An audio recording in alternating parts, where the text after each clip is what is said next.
just curious what happened with your baby's heart rate from that point until birth. Like, was she still looking good on the monitors, or what was showing up for her? She did really well in the beginning because I had a slow rupture. So it Mm, started in one spot and then gradually grew as time went on. But she did really good for like the first hour. It wasn't until the last 30 minutes that you could see her like start to kick into survival mode because her heart rate went like this.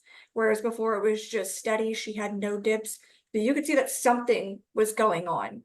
mhm. My uterine patterns, though, like maybe 10 Yeah. minutes after I felt the rupture, they went really wacky. Like there was no Mm, consistency. They were very strange and they didn't look right.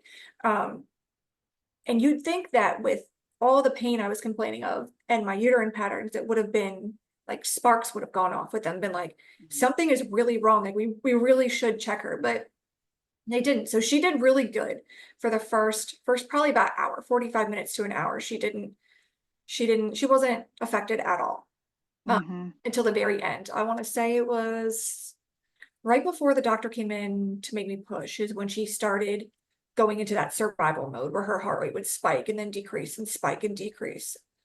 Mhm. Even I then, think I think this is another really interesting point to hone in on because um, the from my perspective, the care provider's focal point is like, how's the baby looking on the monitor? Like, they know when to intervene or not based on that, those mhm, waves that they're seeing on the EFM strip. And it must have been very reassuring to them when they saw, like, baby looks fine, but mhm, that the result of that reassurance meant that they were ignoring what you were saying to them, yeah, right? So they're they were focusing freaking on out. the screen, not on the Yes. mother.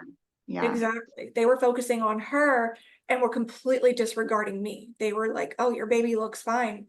But I'm like, "But I'm not fine." You know, there's so many things. They're professionals. They know, but there's so many things that can go wrong and it might not even show up on the monitor at all. They just being professionals, somebody should have done something. Just an external ultrasound. They could have done that and been like, "Oh my God, her abdomen is filled with blood.